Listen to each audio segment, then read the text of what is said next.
I'm gonna drag this on so long. You're stuck with me, okay? You are stuck with me. Hello, it's me, Jasmine again, and today I have a story time for you. And if my camera's shaking a lot, it's because I have my stand up on my bed. As you can see, I'm in a different location. I'm on my bed, so please bear with me as I try to get it to like not shake so much. Okay, so I'm gonna give you a story time about my first love or first falling in love. And I'm not really sure where to start with the story, but I guess I should start from how old I was. And let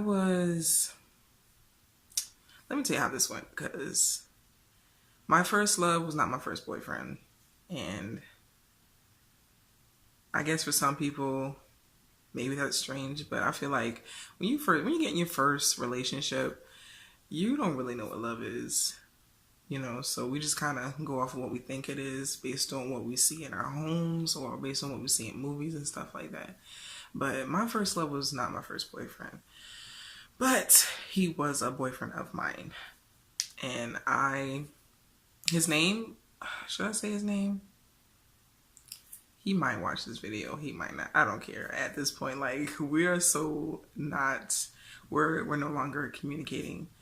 But whatever, I'll say his name. His name is Keith. Keith. His name was Keith, and he was my first love. And we first dated when when both of us were in 10th grade. And we were really serious about a relationship at the time. Like, we took it very seriously. And but I was very difficult. Very, very difficult to be in a relationship with. I can say I'm kind of like that still today, but no, like, he really caught hell. I mean, the others, oh God, I feel like my camera's shaking completely too much.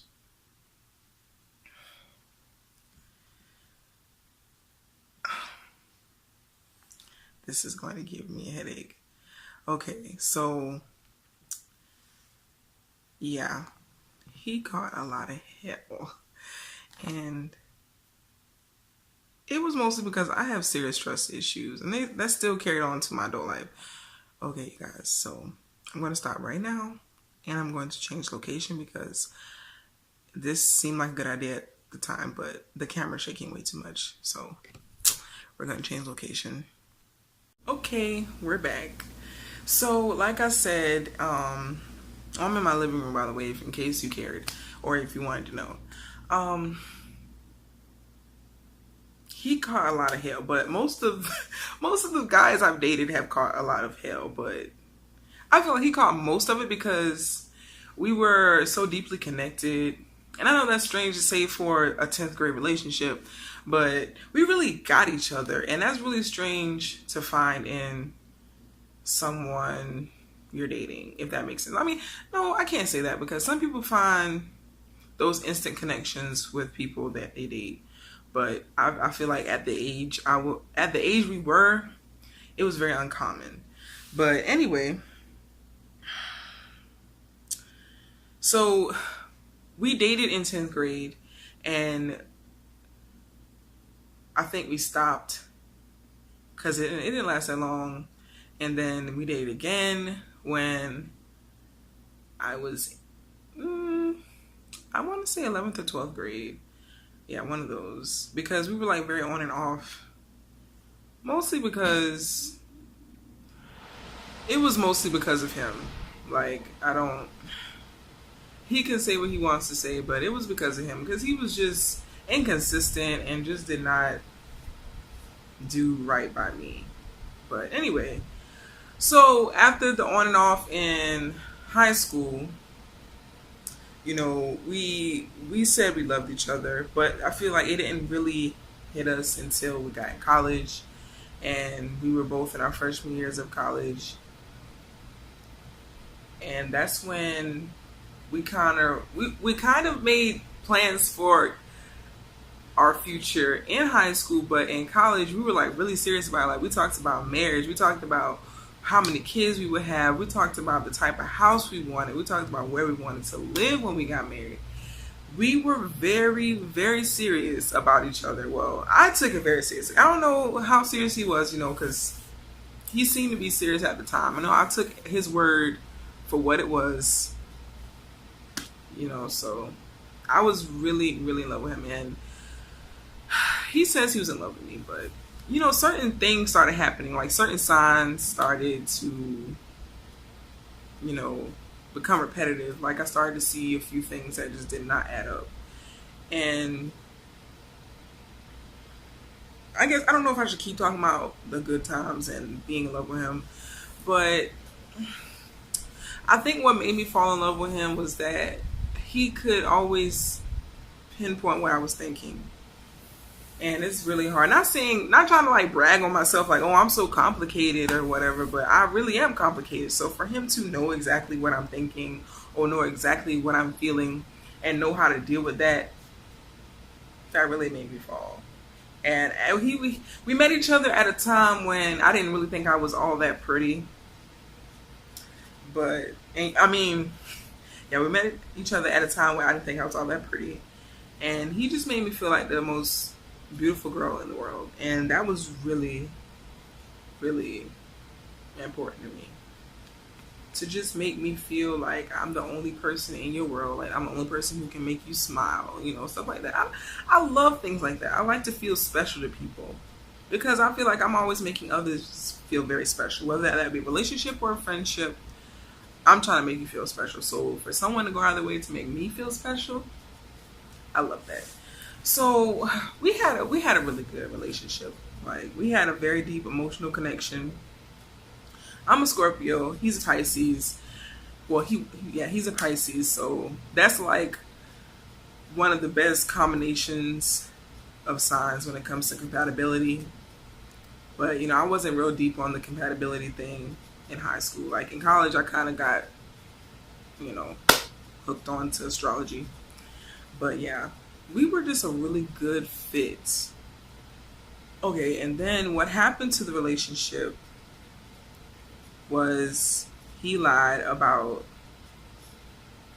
being at a college that he was never at. He was never at this college. But he said that's where he was. Because, I'm in college. So I'm like, whatever school he's at, cool. We'll just meet whenever we meet up. But he was not at the college he said he was at. And I guess the lies kind of... Sorry, a message just came in. But I guess the lies kind of like caught up with him and it was just too much for him. So he broke up with me. And I remember it was 3 o'clock in the morning.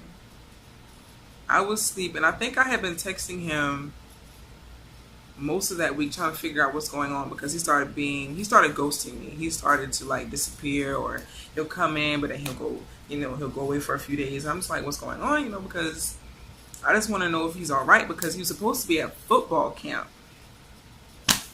He's supposed to be at football camp,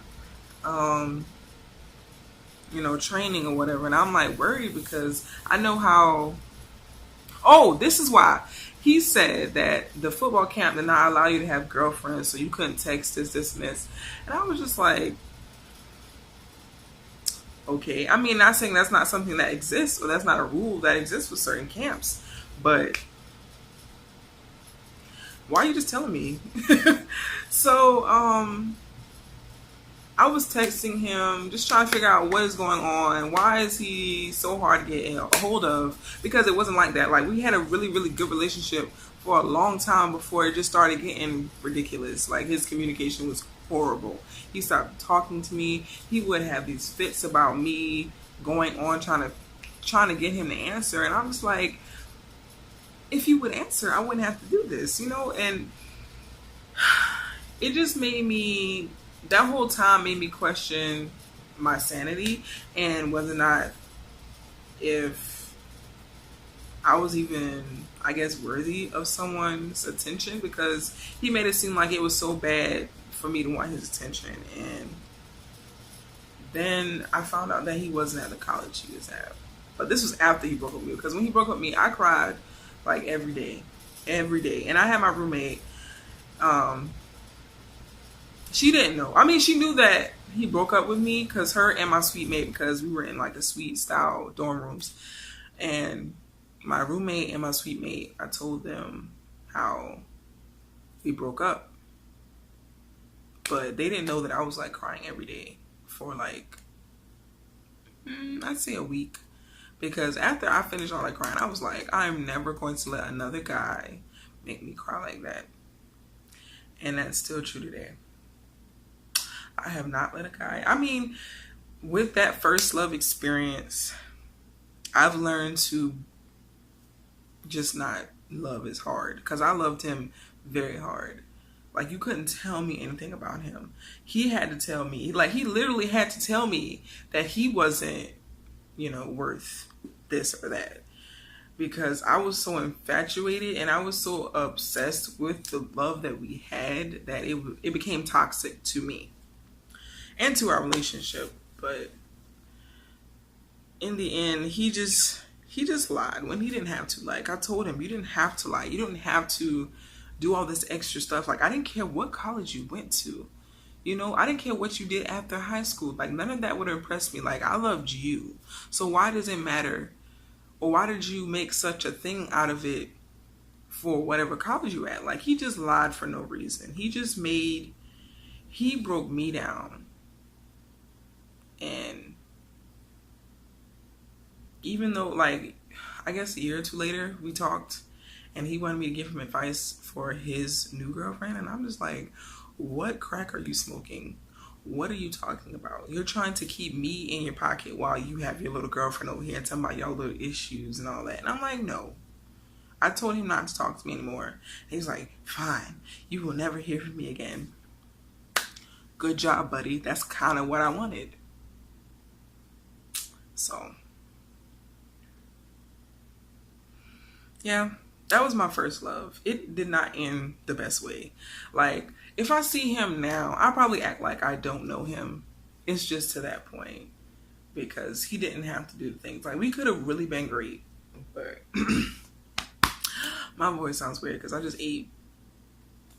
But yeah, that was my first love experience. And with that, I learned how much I can love. But I also learned that I can't give that type of love away to just anyone. Like, it has to be someone worth my love for me to love so hard, I guess. Yeah. And I already had trust issues before him. And now they're just like, they're so bad now. Like, people, not even saying people, but the people I date, or the guys I date, they have a hard time getting me to open up, because I can't deal with being back in that place that I was with him. So yeah, when it comes to love, always go into it like you've never been hurt. And you'll be surprised what you find. And even if they hurt you, you have to take what you can from it. You have to learn from it and just keep moving forward. And it's out there for everyone. Don't let anybody tell you that, there's no point in looking for love. There's no point in loving someone. There is always love for everybody. You have to first love yourself, though, in order for you to know when you're receiving love, and in order for you to be able to love someone. So, yeah. Please, please, please love yourself first. Learn to love yourself. It's a process, I will say. But if you treat yourself well, if you learn to treat yourself well, you learn to love yourself, it'll be much easier to know when something's not right or when something is right. So, embrace love with everything in you. Well, this is my story time. Please, please, please like, subscribe, and comment. Let me know about your first love stories. I would love to hear from you. I don't know what my next content is going to be. I might drop another video. I might do another video, today, since I have time. But everyone have a good night. I love y'all.